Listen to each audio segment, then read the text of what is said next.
Good evening all of you. आज हम लोग एक बहुत बेहतर टॉपिक और एक बहुत अच्छे टॉपिक पे डिस्कस कर रहे हैं हमारे YouTube channel doctor Akhilesh Sharma पर। और टॉपिक का नाम है एनीमा। एनीमा नर्सिंग स्टूडेंट या मेडिकल स्टूडेंट या पैरामेडिकल स्टूडेंट कोई भी हो, उनके लिए एनीमा के बारे में जानना बहुत जरूरी है। एनीमा हमारे पेशेंट को लगाया जाता है। It is a method of treatment in which liquid is introduce in the rectum and colon through the anus, then flushed out through the bowels. Rectum के और एनस के अंदर फ्लूइड को इंट्रोड्यूस कर देना, और इंट्रोड्यूस करने के बाद अंदर वो जब सॉफ्ट हो जाएगा तो उसको फ्लश आउट कर देना। बेटा किसी भी चीज को इरिगेट करना होता है, नॉर्मली इरिगेशन अलग चीज है, लेकिन जो एनिमा क्या दिया जाता है, बहुत दिन से यदि कोई बंदा स्टूल पास नहीं कर रहा तो एक मेडिसिन का कंपाउंड या फ्लूइड का कंपाउंड, अलग अलग टाइप्स के एनिमा होते हैं जो हम डिस्कस करेंगे इन चीज के ऊपर। लेकिन मैं बता दूं, एक फ्लूइड, उस फ्लूइड के कंटेंट में मेडिसिन भी हो सकती है, ऑयल भी हो सकता है, साबुन भी हो सकता है या एस्ट्रिंजेंट भी हो सकते हैं, वो अलग अलग है। उस फ्लूइड को लेके हम अंदर से कौन निकली रहती है, उस कौन को एनस के थ्रू रेक्टम में इंसर्ट करेंगे और पीछे से प्रेस करते हैं। तो प्रेस करने से उसमें जो फ्लूइड का कलेक्शन है, जो फ्लूइड है, वो अंदर आपके रेक्टम में चला जाएगा। और उस पेशेंट को बोलना आपको होल्ड करके रखना है एनस को टाइट। तो होल्ड करने से वो थोड़ी देर तक वो अंदर फ्लूइड सर्कुलेट होगा, जिससे कि यदि कोई पर्सन को एनेस्थेटिक इफेक्ट चाहिए तो इफेक्ट आ जाएगा। यदि किसी पर्सन का स्टूल पास नहीं हो रहा है तो स्टूल पास हो जाएगा। यहां तक कि हम न्यूट्रिशन भी प्रोवाइड करते हैं इधर के थ्रू।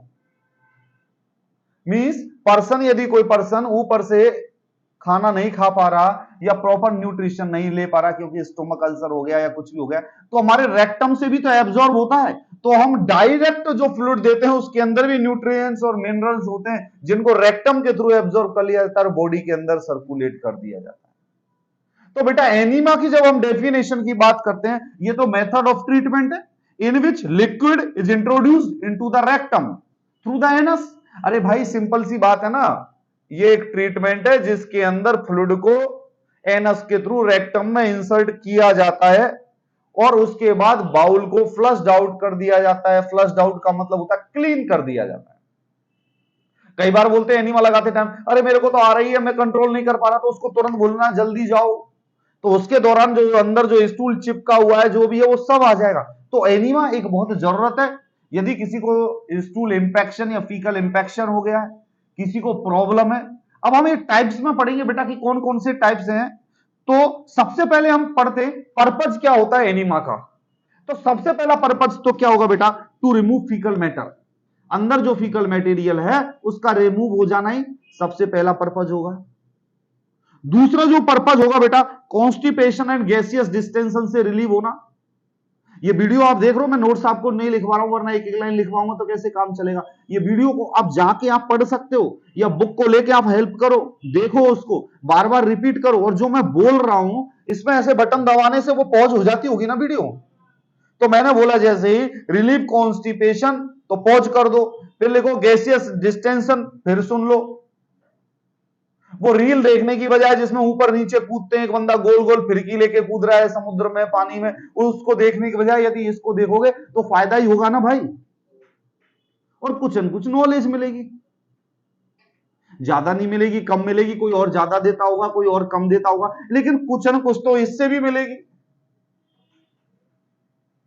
हमें कंपेयर नहीं कर रहा है कि कौन कैसी बना रहा है, कौन कैसा क्या कर रहा है, कौन कितना क्या कर रहा है। हमें यह देना कि हम आउटपुट, हम कितनी नॉलेज गेन कर सकते हैं। लाइक ए थ्रस्टी क्रो, जैसे सिर्फ थ्रस्टी क्रो को सिर्फ पानी दिखाई दे रहा था कि मुझे पानी कैसे पीना है। Like you are a student, आपको सिर्फ नॉलेज लेनी है, वो चाहे कहीं से भी मिले, कैसे भी मिले, with respectable and honourable manner, respectable manners के साथ।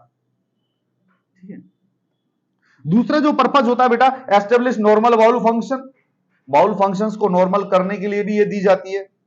रिलीव स्ट्रेनिंग ऑन डेफिकेशन, कई लोग प्रोलॉन्ग्ड बैठे रहते हैं, पता पड़े भाई साहब स्टूल पास करने गए 2 घंटे से अंदर आ ही नहीं रहे, इतने में तो आप मार्केट से सब्जी वब्जी खरीद लाई, बना भी ली, खाना भी बना लिया, पर वो अंदर ही बैठे हुए। तो प्रोलॉन्ग स्ट्रेनिंग, प्रोलॉन्ग स्ट्रेनिंग का मतलब होता है प्रोलॉन्ग्ड जो बैठे रहते हैं स्टूल पास करने के लिए, उस कंडीशन में एनीमा दिया जाता है। Emptying bowel before diagnostic surgery, और ये क्या कहते हैं बेटा, चाइल्ड बर्थ, बच्चे पैदा करने से, डिलीवरी से पहले हम एनीमा देते हैं। तो कम से कम पीछे का जो ऑब्स्ट्रक्शन है, पीछे का रास्ता क्लियर हो गया, सकरा हो गया, तो बेबी जब नीचे आएगा तो पीछे रेक्टम पे चक्के यूं हो जाएगा, तो जगह ज्यादा मिल जाएगी, बेबी खुशी खुशी बाहर आ जाएगा, बोलेगा आई एम कमिंग। और वही अंदर सॉलिड मटेरियल भरा हुआ है आधी किलो पीछे, तो बेबी कैसे पास आउट होगा? रेक्टम भर जाएगा, और रेक्टम नहीं तो बेबी आएगा तो उसके संग ही रेक्टम से स्टूल पास हो जाएगा साथ में। अब वो स्टूल बच्चे को लग गया तो इन्फेक्शन के चांसेस रहेंगे, गंदगी हो जाएगी। तो उससे बचने के लिए क्या करते हैं? यही करते हैं भाई जो मैंने बताया आपको, टू एडमिनिस्टर मेडिकेशंस देते, रिलीव इन्फ्लामेशन, इन्फ्लामेशन को रिलीव करते। किसी को हेमरेड्स हो रहे, अंदर कोई इन्फेक्शन हो गया तो एनीमा लगाया जाता है। एनीमा का कंटेंट कुछ मेडिसिन होती है जो कि अंदर के इन्फेक्शन को रोकती है। ज्यादा स्पीड से तो नहीं बोल रहा मैं, वीडियोस में समझ में आता है, कि मैं धीरे धीरे बोलूं, जैसे कई बार बोलते टू रिड्यूस टेम्परेचर, टेम्परेचर को कम करने के लिए हम ये एनीमा देते हैं, कोल्ड एनीमा। टेम्परेचर बढ़ रहा है आपका 105 थर्मामीटर पार, हम क्या करेंगे? रेक्टम के अंदर कोल्ड एनीमा लगाते हैं जिससे कि टेम्परेचर डाउन होता है।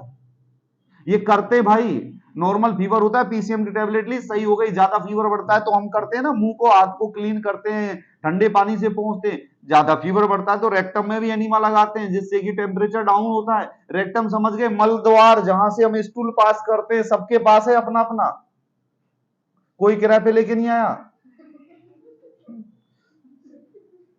ठीक है? To relieve inflammation and destroy intestinal parasites, inflammation को प्रिवेंट करती है, पैरासाइट्स के इन्फेक्शन को रोकती है। उसके बाद enema is also used for administer fluids, fluid administer करने के लिए एनीमा यूज करते हैं। अब आता है बेटी क्लासिफिकेशन। जब हम क्लासिफिकेशन की जब हम बात करते हैं बेटा, तो क्लासिफिकेशन के अंदर एक आता है इवैक्यूएंट एनीमा, रिटेंड एनीमा। देखो आपको हर एक बुक के अंदर अलग अलग बताएंगे, जैसे जो हम एक बुक पढ़ रहे हैं ये मीनाक्षी कुबड़े की और दूसरी सिस्टर नैंसी, अब इसके अंदर अलग अलग क्लासिफिकेशन आपको याद करना है। इसमें बढ़िया क्लासिफिकेशन लिखा हुआ है सिस्टर नैंसी ने, evacuant enema and retained enema. Evacuant enema को 3 पार्ट में डिवाइड किया गया है, simple evacuant enema, medicated evacuant enema and cold enema. इसके अंदर medicated evacuant enema means medicine से रिलेटेड है, इसके अंदर दवाई है, तो ऑयल एनीमा। दूसरा पुर्गेटिव एनीमा, पुर्गेटिव एनीमा मींस जो आपके अंदर संवेदनाएं दे, आप कोमा में जा रहे हो, एनीमा लगाने से इंपल्सेस आएंगी, आपको क्या कहेंगे, ये नहीं स्टिमुलेंट होता है, पुर्गेटिव एनीमा अलग होता है, lotion type. Astringent enema, astringent enema स्त्राव रोधक, यदि कहीं से ब्लीडिंग हो रही है तो इस एनीमा को लगा देंगे तो ये ब्लीडिंग को रोकता है। नेक्स्ट एंथेल्मेंटिक एनीमा, बैक्टीरिया, वायरल या एंथेल्मेंटिक्स या कोई कीटाणु या पैरासाइट्स के इंफेक्शन को रोकने के लिए anthelmintic enema. Carminative enema, gaseous relieve, gas बन रही है ज्यादा, एनीमा लगा है, गैस रिलीव हो। दूसरा रिटेंड एनीमा के अंदर स्टिमुलेंट एनीमा, जो स्टिमुलेशन देता है किसी पेशेंट को, यदि कोई पर्सन शॉक के अंदर चला गया है और शॉक में वो रह रहा है तो उस कंडीशन में स्टिमुलेंट एनीमा दिया जाता है जिससे कि उसके रिकवरी होने के चांसेस रहते हैं। नेक्स्ट न्यूट्रिएंट एनीमा, जो आपको न्यूट्रिशन प्रोवाइड करता है। इमोलिएंट एनीमा लोशन की तरह काम करता है कि यदि किसी की कोई रेक्टल सर्जरी हुई है या कोई रेक्टम के अंदर कोई इन्फेक्शन है या रेक्टम के अंदर कोई ब्लीडिंग है या कोई ओपनिंग है या कोई सर्जरी है, उस कंडीशन में इस एनीमा को लगाया जाता है जिससे कि ये लोशन उसकी सराउंडिंग्स और उसके चारों तरफ लग जाता है जिससे कि उस घाव को हील होने में ज्यादा फायदा रहता है। सेडेटिव एनीमा, नींद आने के लिए आप डाइजीपाम की गोली लेते हैं, कई लोग एल्प्रेक्स लेते, लेनी नहीं चाहिए। Without any physician order you should not take any sedatives और एनी ड्रग्स। बट कुछ लोग सेडेशन के लिए एनीमा लेते। Next anaesthetic enema, anaesthetic enema means इस एनीमा को यूज करने के बाद एनेस्थेटिक इफेक्ट हो जाता है जिसमें कि पर्सन फील करता है कि सम बेहोशी या सम कुछ रिलैक्स उसको मिला है। अब जब हम बात करते हैं इनके क्लासिफिकेशन की और इनके टाइप्स की, तो हमारी जो किताब क्या बोलती है बेटा, इवैक्यूएंट एनीमा। इवैक्यूएंट एनीमा के इसने जो हमने कॉजेज आपको पहले बता दिए, इवैक्यूएंट एनीमा के अंदर जो सबसे पहले इवैक्यूएंट, इवैक्यूएंट सिंपल इवैक्यूएंट है, जो मां घर में बच्चे के साथ काम में लेती है उसको बोलती है इवैक्यूएंट। इवैक्यूएंट मींस स्टूल को बाहर निकाल दे बच्चा, 2 दिन हो गई, तो माँ भी डॉक्टर है, तो माँ क्या करती है, एक बर्तन के अंदर सरफ को और पानी को घोल के पिचकारी लेके सिरिंज में भर के पिच कर देती है, बेबी स्टूल पास कर देता है। इसको क्या बोलते हैं, सिंपल इवेक्वेंट एनीमा। ये simple evacuant enema soap and water, soap jelly 50 ml 1 litre water के अंदर मिलाते हैं, 50 ml soap jelly.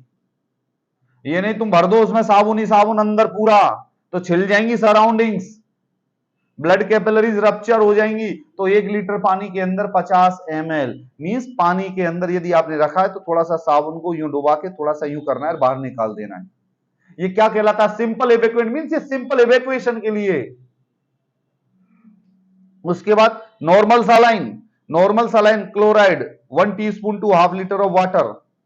Normal saline जो होती है, हमारे पास आईबी सेट जो रखा है, वो नॉर्मल सलाइन हम 1 चम्मच डाल देते हैं हाफ लीटर ऑफ वाटर के अंदर, और फिर वो जो एनीमा देते हैं टैप वाटर, अरे नल का पानी भी डाल देते हैं कई बार अंदर, तो उससे क्या होता है, क्लीनिंग हो जाती है। अरे जिसकी ऑलरेडी क्लीन हो रही है वो मत लगा लेना कि पता पड़े शाम को जाके प्रैक्टिस करना स्टार्ट कर दो, पता पड़े किसी को प्रॉब्लम आ गई, मुझे विपत्ति आ जाए, ऐसा नहीं करना। ये अभी तुम्हें पढ़ना है, अभी तुम्हें पढ़ना है। और तुम्हारा कोई आस पड़ोस का पूछे, अरे बहन जी हमारे बच्चे को 3 दिन से स्टूल नहीं जा रहा है, तो क्या करना है, तो बोलना है भाभी जी, थोड़ा सा। भाभी जी मीन्स माता जी तो कोई आएगी नहीं यार, भाभी जी तो प्रेग्नेंट होगी। भाभी जी आप थोड़ा सा साबुन और पानी घोल लो और बच्चे को सिरिंज में लेके अंदर डाल देना, जिससे स्टूल पास हो जाएगा। ये नॉर्मल मेजर्स है, इनके अंदर कोई डॉक्टर प्रेस्क्रिप्शन की जरूरत नहीं पड़ेगी। पर ये भी बता देना कि वो प्योर सरफ ना डाल दे अंदर, निरमा साबुन वॉशिंग पाउडर वो ना डाल दे कि अंदर वॉश हो जाए पूरा मामला। अरे थोड़ा सा मामूली सा डालना, नहीं बताना क्यों जरूरी है बेटा, कि नॉलेज होना अच्छी बात है, लेकिन कम नॉलेज होना खतरनाक हो जाता है। Amount of solutions to be used, बच्चे के लिए, एडल्ट के लिए 500 से 1000 ml सॉल्यूशन चाहिए अंदर डालने के लिए। बच्चे जो होते हैं चिल्ड्रन 250 से 500 ml हो जाते हैं, इन्फेंट 250 ml और लेस, 250 ml डालना चाहिए। Temperature of the solution adults के लिए 105 से 110 डिग्री फ़ारेनहाइट। ये नहीं तुम धधकता हुआ पानी डाल दो अंदर, ऐसे नहीं करना। 105 से 110 डिग्री फ़ारेनहाइट का डालना है, और बच्चे के लिए 100 डिग्री फ़ारेनहाइट का। तुम डाल दो धधकता हुआ पानी, बच्चा चिल्लाएगा ये क्या हो गया आ गए, ये नहीं करना है भाई, ठीक है, ये नहीं करना है, नहीं हो जाता। अरे यार हम लोग है ना कॉमनली, जैसे मैं बता रहा हूं ना, हम लोगों को नॉलेज नहीं होती किसी टॉपिक के बारे में, तो बहुत सारे प्रिकॉशंस लेने पड़ते। मैं बता रहा था ना एक बार, वो स्टीम इनहेलेशन शुरुआत में पढ़ा नहीं करा नहीं कुछ भी नहीं, हमने वो स्टीम का जहां से धुआं निकलता है, स्टीम निकलती है, वही मुंह पे लगा लिया नाक पे, उसने स्टीम छोड़ी, हमने देखा वो ये तो जला डालेगा।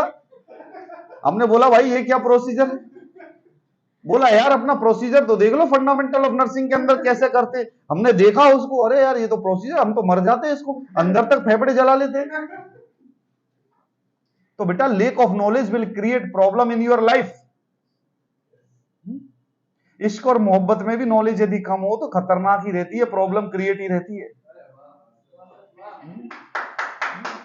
हमेशा प्रॉब्लम क्रिएट ही रहती है। और यदि जिसको नॉलेज प्रॉपर तरीके से होती है, वो कहता है मैं भी आगे बढ़ता हूं, तुम भी आगे बढ़ो, पहले हम सक्सेस होंगे, उसके बाद कोई दूसरा रास्ता ना पाएगा। ये होती नहीं, कई लोग होते ना शुरुआत में फेल डोस, ना तो उसका फ्यूचर बनने दिया ना खुद का फ्यूचर बनाया, दोनों कंडम दोनों लगाएंगे ठेले, एक बेचेगा मूंगफली एक बेचेगा पापे।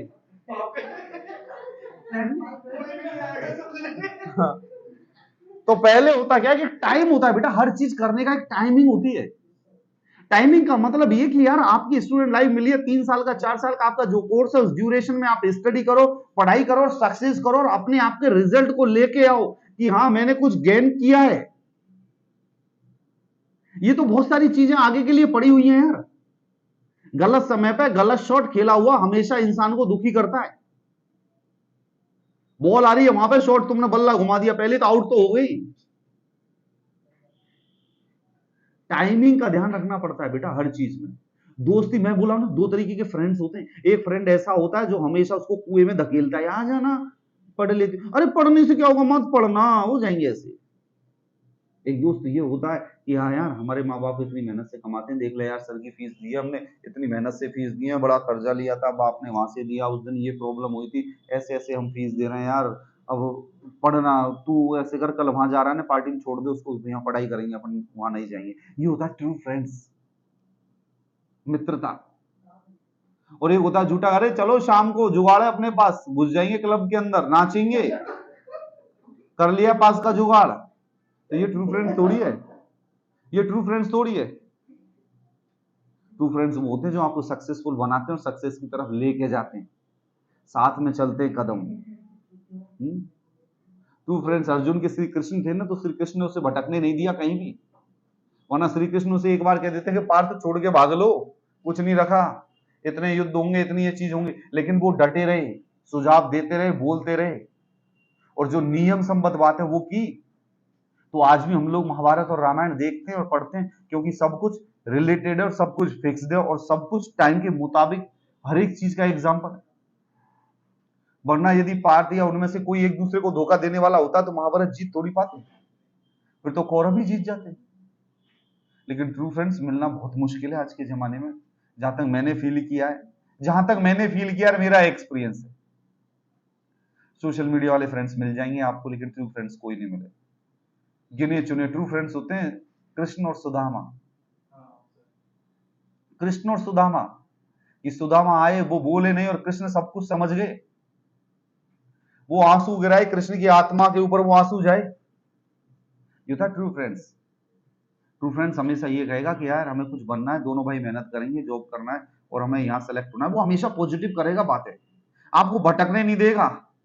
और नेगेटिव वाले क्या होंगे, समोसा चलते हैं शाम को, बाबू राम के छोले खाएंगे। तो बेटा हम जब इसके ऊपर आ रहे हैं, तो ये हमारा हो गया simple evacuant enema. Simple evacuant enema के बाद में जो नेक्स्ट आता है ऑयल एनीमा।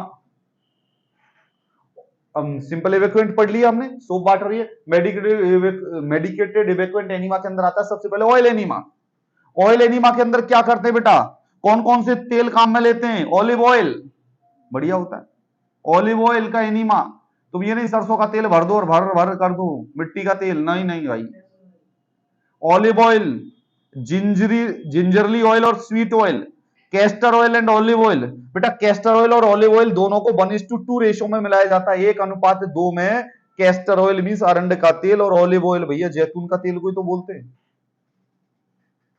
उसको मिलाया जाता है 1:2 के अंदर, आई समझ में। उसके बाद amount of solution to be used. अब ये नहीं तेल का तुम 5 लीटर तेल अंदर भरने की कोशिश करो, नहीं भाई नहीं आएगा। 115 से 175 ml oil can be used.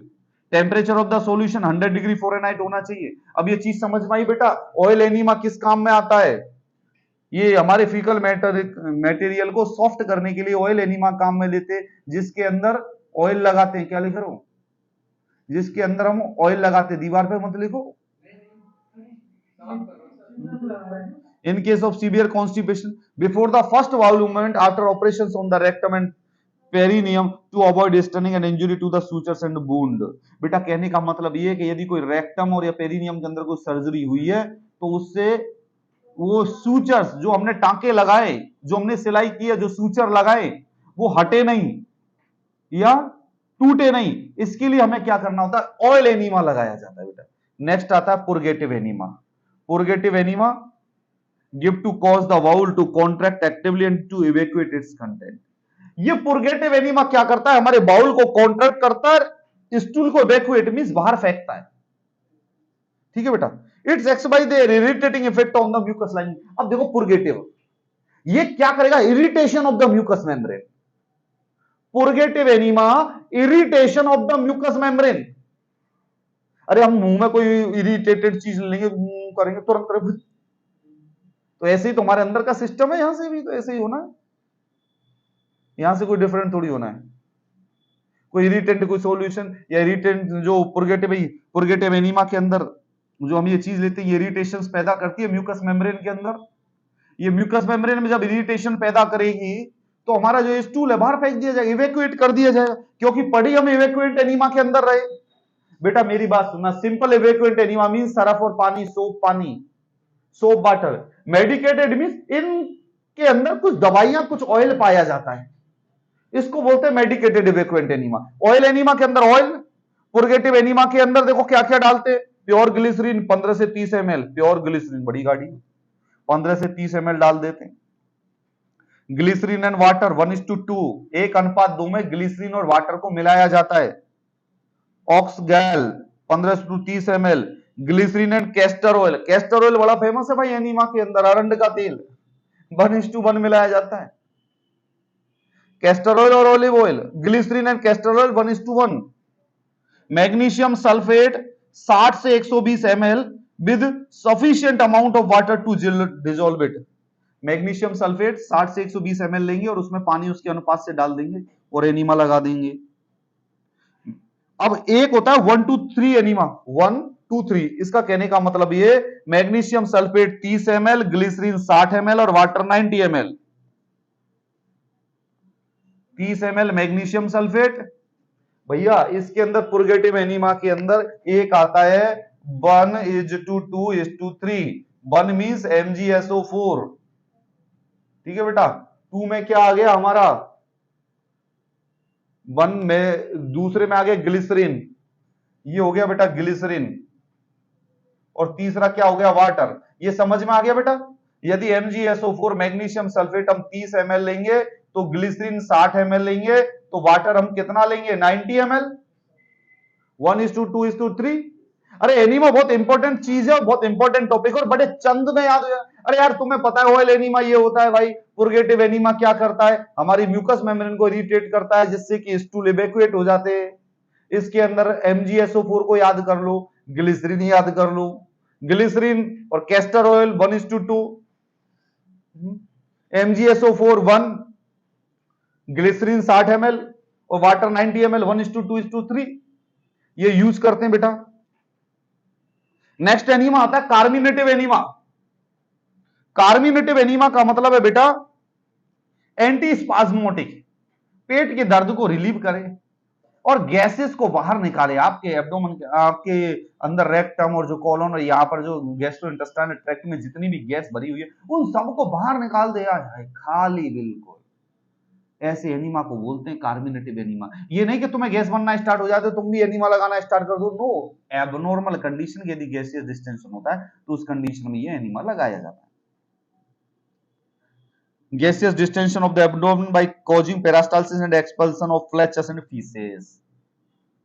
ये क्या करता है कि पेरिस्टाल्टिक मूवमेंट को ज्यादा बढ़ा देगा जिससे कि यदि फ्लैचस जो गैस है और जो स्टूल है वो बाहर निकालेगा। इसके अंदर क्या क्या सॉल्यूशन यूज रहते हैं, टर्पेंटाइन का, टर्पेंटाइन जो आता है 8 से 16 ml of turpentine mixed thoroughly with 600 से 1200 ml ऑफ सोप सॉल्यूशन। 600 से 1200 ml सोप सॉल्यूशन लेंगे जिसके अंदर 8 से 16 ml टर्पेंटाइन मिक्स कर देंगे और ये हम मरीज को लगा देंगे। टिंचर अस्फोटिडा 8 से 18 ml और milk and molasses, milk 90 to 230 ml of molasses means mixed with equal quantity of warm milk. गर्म दूध के साथ में 90 से 230 ml मोलेसिस मिला देंगे और मरीज के रेक्टम में दे देंगे। अब देख लो भाई क्या क्या जा रहा है, नीचे से भी फ्लाइट लैंड करती है। तुमने बोला होगा हम फूड इनटेक अंदर ऊपर से करते हैं, अरे इनटेक तो नीचे से भी होता है कभी कभी जब प्रॉब्लम आती है। तो गर्म दूध भी जा रहा है नीचे से, देख लो। अब तुम गर्म दूध तो ऊपर ही पिया है, अब तो गर्म दूध नीचे से भी जा रहा है। तो बेटा 90 to 230 ml of molasses well mixed with equal quality of warm milk. ये चीज समझ में बेटा, ये किताब में से आपको याद कर लेना बेटी, और जाओ ना जब इन नोट्सों के साथ में लिख के इनके एक शॉर्ट नोट्स बना लेना, एनीमा के क्वेश्चन पूछा जाएगा, इंपॉर्टेंट है, अच्छा टॉपिक है ना भाई सोनाली। मैं कल तुम्हारे नोट्स देखूंगा एनीमा के। नेक्स्ट आता है एंथेलमेंटिक एनीमा। एंथेलमेंटिक एनीमा क्या होता है बेटा, ये हमारे जो अंदर यदि किसी के नीचे रेक्टम में या कोलन में कोई कीटाणु या वर्म्स हो गए हैं तो ये जो एनीमा लगा देते हैं तो ये सारे कीटाणु को बाहर फेंक देगा। जैसे यदि किसी के अंदर कहीं कोई दीमक फीमक लग गई या कोई चीज लग गई तो हम कोई केमिकल डाल देते हैं, जैसे मिट्टी का तेल डाल दिया कीड़ों पे तो सब भाग जाएंगे ना इधर उधर। तो हमारे इसमें भी क्या करेंगे एंथेलमेंटिक एनीमा में कि हम वो जो मेडिसिन अंदर पहुंचाएंगे वो मेडिसिन क्या करेगी, तुरंत वो सारे कीटाणु अंदर से निकल के बाहर भागेंगे। आपने कभी ऐसा पेशेंट देखा है कि आपने जैसे स्किन उठाई और कीड़े कीड़े कीड़े कीड़े कीड़े कीड़े कीड़े गिर रहे? मैंने बहुत बार कंडीशन देखा हुआ, मैकेट फॉर्म हो जाते हैं। मैकेट मींस कीड़े, मैकेट्स फॉर्म कीड़े। कई बार होते हैं ना, बूंद हो गया, बूंद के अंदर केयर नहीं कर रहा, एक भिखारी बैठा हुआ है रोड पे, उसके घाव पे वो एंटीबायोटिक नहीं लगा रहा, दवाइयां नहीं लगा रहा, ना कुछ कर रहा, उसके अंदर कीड़े पड़ गए, भयंकर कीड़े। अब वो जब हॉस्पिटल में आया तो भाई वो कीड़े निकले नहीं बाहर। अब तुम कहां तक काटोगे पैर को, कीड़े तो अंदर तक फंसे हुए। उस कंडीशन में भी कैस्टर ऑयल डालते हैं जिससे कि वो कीड़े बाहर निकलते हैं। फिर कीड़े भागते हैं, फिर निकल के कूद जाते हैं नीचे, बोले बचाओ आ गया। तो बेटा ऐसे ही हमारे यदि पीछे रेक्टम में कीड़े पड़ गए या वर्म्स हो गए इंटेस्टाइन के अंदर, तो ये एंथेलमेंटिक एनीमा काम में लिया जाता है, जिसके अंदर क्या किया जाता है, इन्फ्यूजन ऑफ क्वाजिया। क्वाजिया जो केमिकल एजेंट है, 15 gram of chips to 600 ml of water, 600 ml पानी के अंदर 15 ml क्वाजिया मिलाया जाता है। Hypertonic saline solution, sodium chloride 60 ml with 600 ml of water के साथ मिला के ये लगाया जाता है। कितना दिया जाता है, 250 ml। जब ये सॉल्यूशन अंदर जाएगा तो अंदर के जो कीड़े मकोड़े जो भी बॉम्ब्स है वो निकल के बाहर आ जाएंगे। तो देखो एनीमा का कितना बड़ा रोल है। तो हमेशा ईश्वर को धन्यवाद दो कि हम स्वस्थ हैं, तेरी मर्जी और तेरी रजा है। वरना यार देखो क्या क्या लफड़ा होता है। ये लफड़ा हुआ होगा जब भी तो इनकी सर्च और फाइंडिंग्स आई हैं कि भैया पीछे कीटाणु हो गए तो ये एनीमा दे दो। ठीक है बेटे। उसके बाद नेक्स्ट आता है एस्ट्रिंजेंट एनीमा। एस्ट्रिंजेंट एनीमा को बेटा हिंदी में बोलूं मैं आपको, स्त्राव रोधक एनीमा बोलते हैं। स्त्राव रोधक, अब मैं पता हिंदी मीडियम का पढ़ा हुआ आदमी हूं तो यार ऐसे बोल देता हूं। एस्ट्रिंजेंट मींस स्त्राव रोधक। स्त्राव रोधक का मींस यदि किसी, जैसे ये एक अंदर की हमारे रेक्टम की जो ये लेयर है, इसके अंदर जो ब्लड कैपिलरीज है वो डैमेज हो रही है, ब्लीडिंग हो रही है, तो हम क्या करते हैं उनके ऊपर ऐसे पेंट सा कर देते हैं तो वो कैपिलरीज से ब्लीडिंग कम हो जाती है। ये चीज समझ में आई। तो एस्ट्रिंजेंट एनीमा, एस्ट्रिंजेंट एनीमा के अंदर आप क्या क्या यूज करते हैं बेटा, tannic acid 2 gram to 600 ml of water के अंदर टैनिक एसिड मिलाया जाता है। एलम पिटकरी 30 gram of 600 ml of water के अंदर, सिल्वर नाइट्रेट 2% डिस्टल वाटर के अंदर डाल के यूज की जाती है। और टेम्परेचर सॉल्यूशन का उतना रखा जाता है जिसके अंदर उस पर्सन को कोई इफेक्ट ना हो, कोई प्रॉब्लम ना आए। तो ये चीज समझ में आई आपको। नेक्स्ट जो एनीमा आता है हमारा, ये एनीमा होता है बेटा कोल्ड एनीमा। ये शब्द खुद बोल रहा है। अब बेटा हमने क्या क्या पढ़ लिया, इवेक्वेंट एनीमा के अंदर simple evacuant enema, medicated इवेक्वेंट enema, और मेडिकेटेड के अंदर हमने पढ़ लिए ये सारी चीजें। अब जो हमारा जो बच रहा है बेटा वो बच रहा है कोल्ड एनीमा। ये कोल्ड एनीमा इवेक्वेंट एनीमा का टाइप है, फिर हम इसको भी ये लो रब कर दिया। अब जब कोल्ड एनीमा की बात करते हैं बेटा, तो cold enema is helpful in decrease the temperature of our body. हमारे बॉडी के टेम्परेचर को कम करने के लिए क्या लेते हैं बेटा काम में, cold enema. Cold enema hyperpyrexia and heat stroke के अंदर काम में लेते हैं। Form of colonic irrigation, colon को क्लीन करने के लिए, इरिगेट करने के लिए कोल्ड एनीमा काम में लेते हैं। लेकिन इसके कॉम्प्लिकेशन हो सकते हैं कि आपने ज्यादा यदि ठंडा पानी यूज करा या बर्फ की सिल्ली अंदर डालने की कोशिश किया, उसका पानी अंदर डालने से किया रिलीव, तो वो हाइपोथर्मिया और एब्डोमिनल क्रैम्प्स पैदा कर देता है। हाइपोथर्मिया, यदि आपने ज्यादा ठंडी चीजें ली तो आप नीचे से बॉडी के टेम्परेचर को मेंटेन करेगा तो पर्सन हाइपोथर्मिया में चला जाएगा ना, टेम्परेचर बिलो नॉर्मल हो जाएगा, एब्डोमिनल क्रैम्प्स आ जाएंगे। ठीक है बेटा। कई बार जो ये लग्जेटिव और ये जो यूज करने वाले जो पैसे पर्सन रहते हैं ना, जो लग्जेटिव्स यूज करते हैं, है ना, वो अभी एक पेशेंट आया था, वो बोल रहा था मुझे यहाँ शास्त्री पार्क मेट्रो के पास में पकड़ लिया किसी ने और पीछे रेक्टम के अंदर पूरी अल्कोहल की बोतल इंसर्ट कर दी। बहुत बार ऐसे केस आते हैं। sometimes some persons they are having hemorrhoids।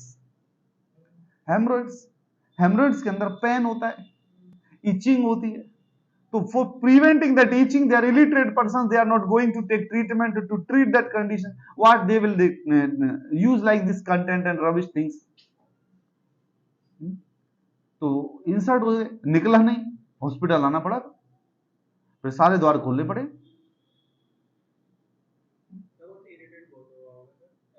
अब क्या पता कैसे क्या। तो ये कंडीशन है बेटा एनीमा के बारे में। जो नेक्स्ट जो हम पढ़ते हैं बेटा वो आता है रिटेंशन एनीमा या रिटेंड एनीमा। इस रिटेंड एनीमा के अंदर सबसे पहले आता है बेटा स्टिमुलेंट एनीमा। स्टिमुलेंट मींस ओए होए कॉफी, सब कॉफी ऊपर से पीते, कई लोग नीचे से भी पीते। ये एनीमा में देना पड़ता है यार, तुम हंसो मत। सुनो मैं एग्जांपल बेटा आपको क्या बता रहा हूं। स्टिमुलेंट एनीमा मींस स्टिमुलेशन देता है। स्टिमुलेशन के लिए मींस जैसे कॉफी, कैफीन, कैफीन जब हम कॉफी पीते हैं तो स्टिमुलेंट है। ऐसे ही जो कैफीन को जो पर्सन प्रोलॉन्ग टाइम से शॉक में या कोलैप्स पड़ा हुआ है और उसके अंदर स्टिमुलेशन नहीं आ रहा, तो रेक्टम के थ्रू कैफीन का सॉल्यूशन डाला जाता है, जिससे कि जब वो कैफीन को रेक्टम एब्जॉर्ब करेगा तो उसके बॉडी के अंदर स्टिमुलेशन आए, स्टिमुलेंट हो। इसने लिखा हुआ है बेटा coffee enema is given in case of opium poisoning. अरे वाह क्या, ओपियम, ओपियम मींस अफीम। अफीम कोई खा के आ गया है, ज्यादा खा लिया है, तो उस कंडीशन में कॉफी डाली जाती है नीचे से। भैया कॉफी का मतलब ये नहीं कि ओपन करके और वो पाउडर डाला जाता है, ऐसे नहीं, वो कॉफी का सॉल्यूशन तैयार किया जाता है और सिरिंज के थ्रू अंदर डाला जाता है। ठीक है, इसके अंदर सॉल्यूशंस, सॉल्यूशंस कौन कौन से यूज होते हैं बेटा? Black coffee, black coffee 1 table spoon. बेटा स्पून भी मैंने बताया ना आपको, 1 टी स्पून होता है, टेबल स्पून होता है। Tea spoon 5 ml, table spoon 15 ml, 15 ml। हाँ? वो फुल होता है, वो 30 ml होता है। तो टेबल स्पून मीन 15 ml। तो आपको 1 tablespoon coffee powder to 300 ml of water के अंदर मिलाना है और नीचे से काम कर देना है। ब्रांडी, ब्रांडी को भी यूज में लेते हैं कई लोग। एल्कोहल जो होती है ब्रांडी जो पीते हैं लोग, 50 ml of brandy added to 120 से 180 ml ऑफ ग्लूकोज सलाइन। 120 से 180 ml ग्लूकोज सलाइन के अंदर 15 से 20 ml ब्रांडी दे देते हैं लोग, ऊपर से पीते हैं, हम नीचे से पिला देते हैं। यही तो मेडिकल प्रोफेशनल का फायदा है। अब कोई पूछे कि भाई कोई पी सकते हैं जो हम पिला के दिखाएंगे, तू कर ले काम। पोजीशन देंगे, पूरे तरीके से पिलाएंगे, सॉल्यूशन तैयार करेंगे और तुझे फायदा और होगा, तुझे फायदा और होगा।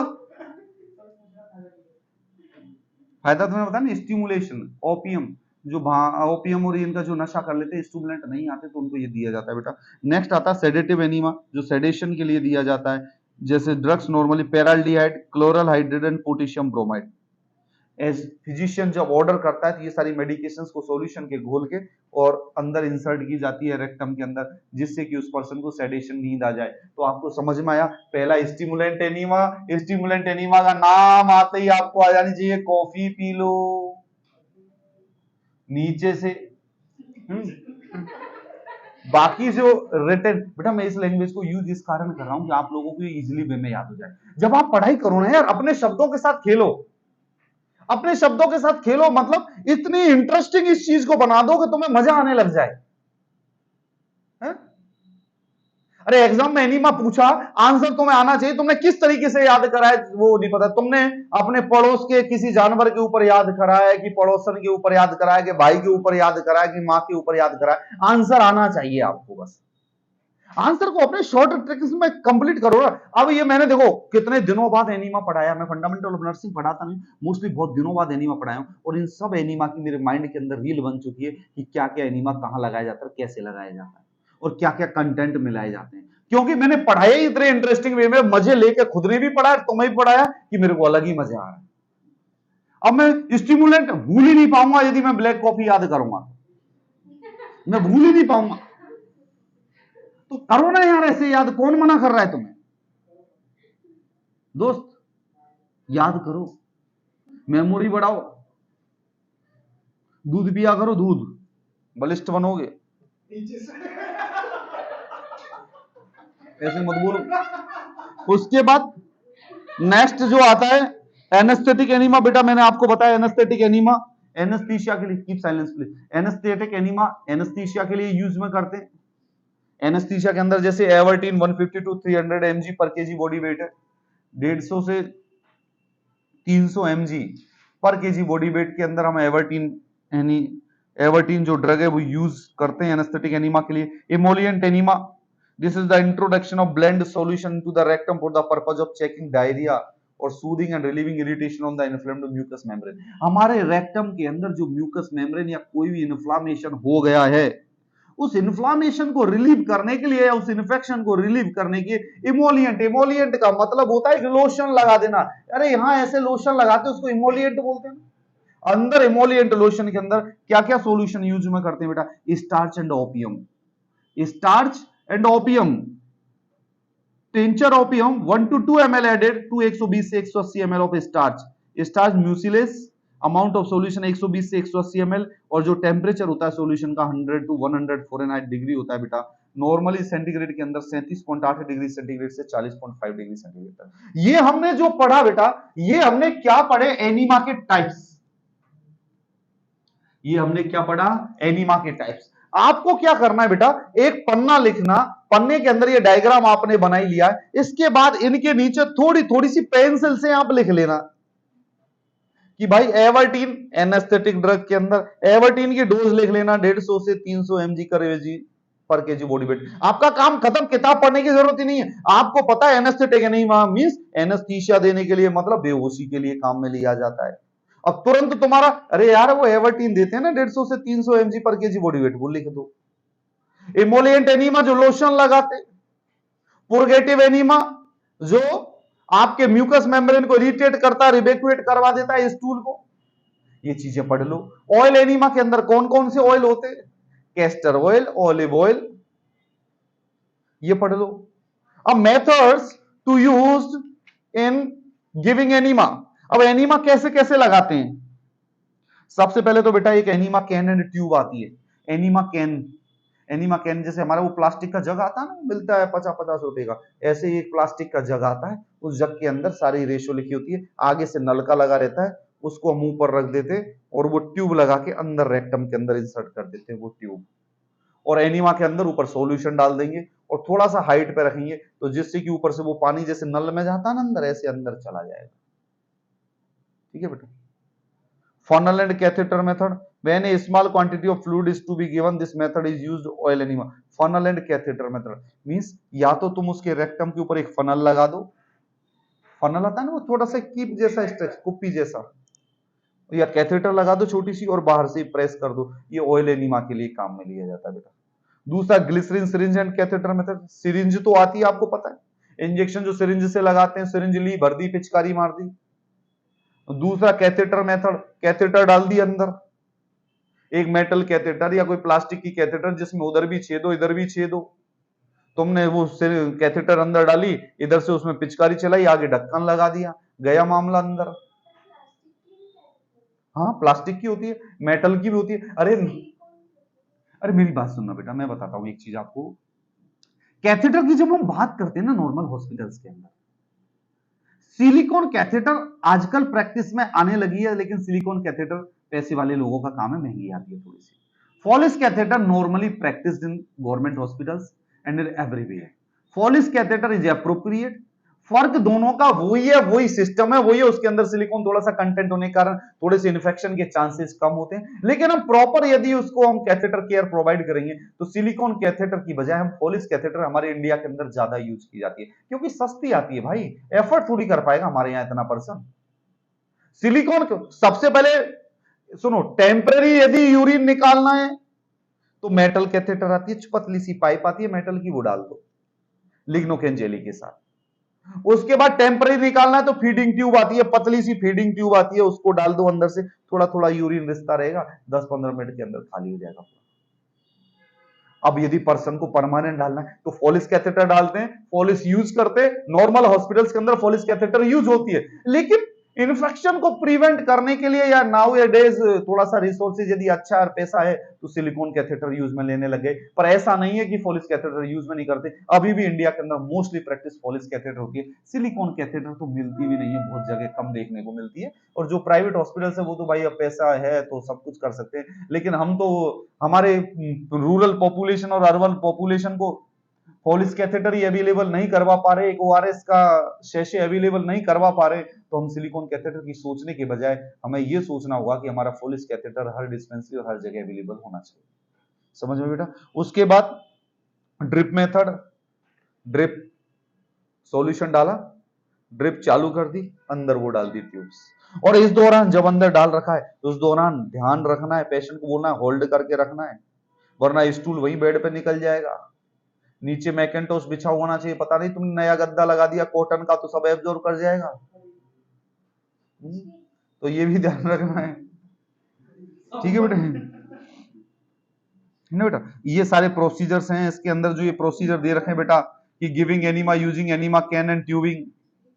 सबसे पहले पेशेंट का डायग्नोसिस चेक करना है, date and type of surgery, abilities, disabilities and limitations of the patient. Patient की यदि एब्डोमेन की या रेक्टम की सर्जरी हुई है और वो यदि किसी केमिकल एजेंट को यदि नहीं ले पा रहा तो आप उसे दूसरा एजेंट प्रेस्क्राइब कर। Next, check the consciousness and the abilities of the follow directions. Nature of enema, कौन सा देना है, कैसे देना है, मेडिकल ऑर्डर डलवाना है उससे। पेशेंट की जनरल कंडीशन चेक करनी है। पेशेंट को यदि एक्स्ट्रा हेल्प चाहिए तो बेड पान मत तैयार रखना है, क्योंकि कई बार ये होता है बेटा कि यदि ज्यादा एनीमा लगा देते हैं तो वो स्टूल को कंट्रोल नहीं कर पाता। इस कंट्रोल नहीं कर पाने के कारण वो स्टूल वही डिस्चार्ज कर सकता है या निकाल सकता है या एक्सक्रीट आउट कर सकता है। इस कंडीशन में बेड पान वहां पर तैयार रहना चाहिए बेटा। आर्टिकल्स क्लाइंट यूनिट के सारे अवेलेबल होने चाहिए। आर्टिकल कौन कौन से होते हैं बेटा? Enema, can, tubing, glass connection, screw clamp, ये सब कुछ। अरे एनीमा लगाओगे तो कैन वैन और ट्यूब व्यूब या कैथेटर जिससे लगाओगे वो सामान होना चाहिए। रेक्टल ट्यूब और रेक्टल कैथेटर होती है जो किडनी ट्रे में पाई जाती है। मैकेंटोश एंड टाउल होता है। वाटर सोल्यूबल जेली और बेसलिन होती है। अरे उसी को ऊपर लगाओ, ये नहीं कि तुम रेक्टम के अंदर इंसर्ट नहीं हो रहा है, जबरदस्ती इंसर्ट करो और वहां की म्यूकस मेम्ब्रेन को रप्चर कर दो। जो ट्यूब आप डाल रहे हो उसके ऊपर लिग्नोकेन जेली लगा देते हो या बेसलिन लगा देते हो या कोई क्रीम लगा दो जिससे कि वो आराम से चला जाए। हॉट एंड कोल्ड वाटर जग में होना चाहिए। सोप जेली होनी चाहिए। आउंस ग्लास, जो ग्लास आता है ना, आउंस ग्लास किसको बोलते हैं बेटा? OUNCE। आउंस ग्लास क्या होता है बेटा? ये एक गिलास होता है। आपको नॉर्मल पता है बेटा आउंस गिलास? OUNCE। आउंस का मतलब होता है बेटा ये एक ऐसा गिलास होता है ना बेटा? इस गिलास के अंदर ऐसे निकला होता है आगे को, ठीक है बेटा? इसमें यहाँ लिखा होता है 100 ml, 200 ml। क्या बेटा? नहीं नहीं बेटा, आउंस गिलास भी बोलते हैं, बीकर अलग चीज है। इसको अब नॉर्मल लैंग्वेज में क्या बोलते हैं? आउंस गिलास इसको बोलते हैं जिसमें मेजरिंग लिखी रहती है बेटा। 50 ml 10 ml भी मेजरिंग लिखी होती है। मैंने सिंपल तरीके से आपको पता है, इसको बोलते हैं आउंस गिलास, ठीक है बेटा? ये आउंस गिलास के अंदर मेजर करना चाहिए। स्पेसिमेन बोटल्स होनी चाहिए, बेड पान होना चाहिए, कमोड होनी चाहिए, क्लीन लेनर नीडेड होनी चाहिए, टॉयलेट ट्रे होनी चाहिए, आईबी स्टैंड होना चाहिए बेटा। ये सारी चीजें हमारे पास होनी चाहिए। और जब हम प्रोसीजर करते हैं तो प्रोसीजर करने से पहले मैंने आपको हमेशा बताया है बेटा कि कि जब हम कोई भी प्रोसीजर करते हैं तो हर एक प्रोसीजर हमारा पेशेंट को एक्सप्लेन होना चाहिए। पेशेंट को एक्सप्लेन का मतलब पेशेंट को एक्सप्लेन करना है प्रोसीजर। उसके बाद एनिमा के लिए उसके रिलेटिव्स को बताना है, क्या लॉजिक है, क्या पर्पज है, वो बताना है। एनिमा के लिए पोजीशन प्रोवाइड करेंगे। पोजीशन देने के बाद में हम जो सारा कोशिश करते हैं स्टाइल तरीके से करने की। ग्लव्स पहनना होता है, हैंड वॉश करना होता है, लुब्रिकेशन लगा के, जेली लगा के उसको इंसर्ट करके उसको एनिमा दे दिया जाता है। एनिमा देने के बाद उसको होल्ड किया जाता है और उसके बाद बेड पान या किसी भी चीज में या वो बाहर यदि बैठना जाए तो स्टूल पास करने जाता है, स्टूल पास कर देता है। उसके बाद ये सारा काम हमें रिकॉर्ड एंड रिपोर्ट करना होता है। रिकॉर्ड मींस आपको लिखना है enema given in evening at 8 PM, तो नेक्स्ट ड्यूटी वाला आपको याद रख सके कि एनिमा कितने बजे दिया है आपने।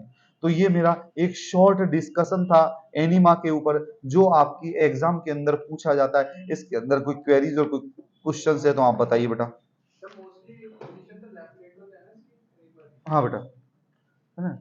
और बाकी जो इसके अंदर ये सारी चीजें आप बताइए, और कोई इसके अंदर नर्सेस को करना है, मेडिकल ऑर्डर चेक करने हैं, एक्स्ट्रा नीडेड हेल्प करनी है। और बताइए, left lateral position with right knee flexed. Left lateral position means person, जो एनिमा के अंदर जो पोजीशन दी जाती है means person left lateral, left side की तरफ लेट जाएगा, लेटरल साइड में, और जो उसका राइट नी है वो अंदर की तरफ इंसर्ट होगा तो रेक्टम बाहर निकलेगा, जिसके अंदर एनिमा लगाया जाता है। ठीक है बेटा, हाँ नीचेस की बजाय ये पोजीशन ज्यादा प्रेफर्ड है, जिसके अंदर ये यूटिलाइज की जाती है। आपको पूछा जाए कभी कि एनीमा की मेन पोजीशन कौन सी है जिसमें एनीमा प्रोवाइड किया जाता है, आपको बताना है place the patient in left lateral position with the right knee flexed. इस कंडीशन के अंदर एनीमा दिया जाता है बेटा। ठीक है, ये हमारे एनीमा के ऊपर हमारी वीडियो कंप्लीट हुई, और बहुत अच्छा टॉपिक है, बहुत इंपॉर्टेंट टॉपिक है। आपको पढ़ना है, आपको शेयर करना है और लोगों को भी बताना है। और कोई क्वेरीज या कोई क्वेश्चन हो तो आप मेरे को पूछ सकते हैं। आप लोग तो यहाँ पढ़ने आते हो तो आप तो मेरे से फेस टू फेस पूछ सकते हैं। बाकी की कई बच्चे ऐसे हैं जो ये वीडियोस अपने घर पे देखते होंगे या बाहर देखते होंगे, जैसे कुछ मेरे लखनऊ के अंदर भी स्टूडेंट्स है, मैं गया था वहां पे, तो वो लखनऊ वाले स्टूडेंट्स या जितने भी स्टूडेंट्स हैं वहां पर, या कोई भी स्टूडेंट जो बाहर का है, वो अपने क्वेश्चंस पूछ सकते हैं, भेज सकते हैं, या कोई टॉपिक उनको पढ़ना हो तो वो बता सकते हैं। कॉन्टेक्ट नंबर भी चाहिए तो वो भी मिल जाएगा। लेकिन ज्यादा से ज्यादा पढ़ाई करो दोस्तों, क्योंकि पढ़ने से ही आपके जीवन का रास्ता है और कोई सॉल्यूशन नहीं होता। और मेरी बाकी की जो वीडियोस देखने के लिए आप मेरा YouTube channel doctor Akhilesh Sharma subscribe करें। Thank you so much.